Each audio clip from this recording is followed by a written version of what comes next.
नमस्कार दोस्तों, आज हम कार्तिक मास की बहुत ही महत्वपूर्ण कथा सुनाने जा रहे हैं। यह कथा सुनने से सारे पाप धुल जाते हैं और वैकुंठ लोक की प्राप्ति होती है। तो कथा सुनने से पहले अभी तक हमारे चैनल को सब्सक्राइब नहीं किए हैं तो सब्सक्राइब कर लीजिए और साथ ही कमेंट बॉक्स में जय विष्णु अवश्य लिखिएगा। तो चलिए अब हम कहानी शुरू करते हैं। एक बार की बात है, 4 चिड़िया थी।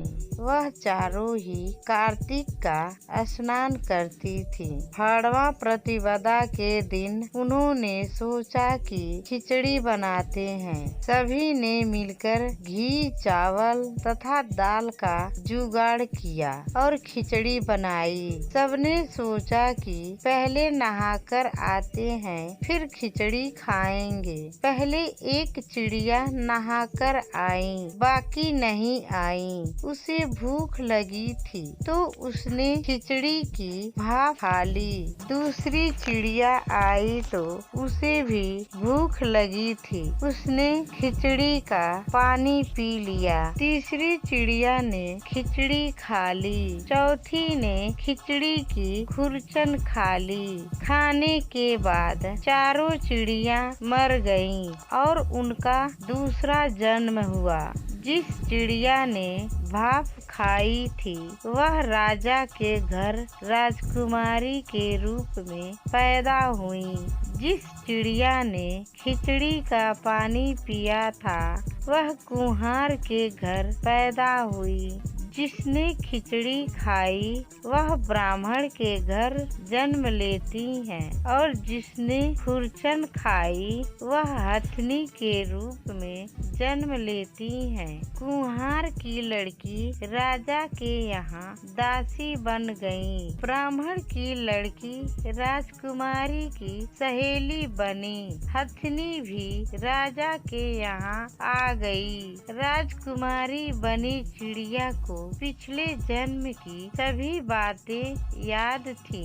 राजकुमारी का विवाह हुआ तो उसने राजा से कहा कि मैं अपने साथ इस दासी और अपनी सहेली को भी ससुराल ले जाऊंगी। तो राजा ने कहा ठीक है, ले जाना।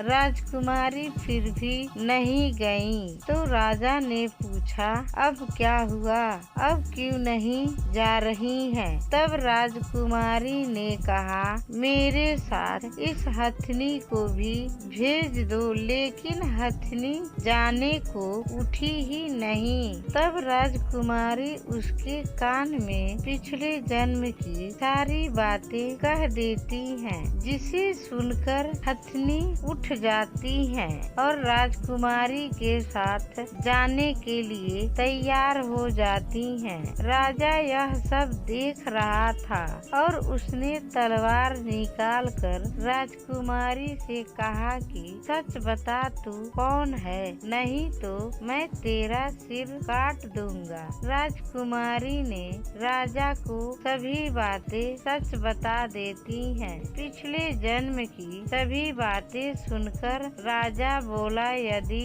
कार्तिक स्नान का इतना महत्व है तब हम भी दोनों कार्तिक स्नान दान पुण्य करेंगे। इसी तरह राजकुमारी और राजा दोनों मिलकर कार्तिक महीने में स्नान दान पुण्य करते रहे और दोनों वैकुंठ लोक की प्राप्ति हुई। तो कथा आप सबको कैसी लगी कमेंट बॉक्स में जरूर बताएं। जय विष्णु भगवान जी।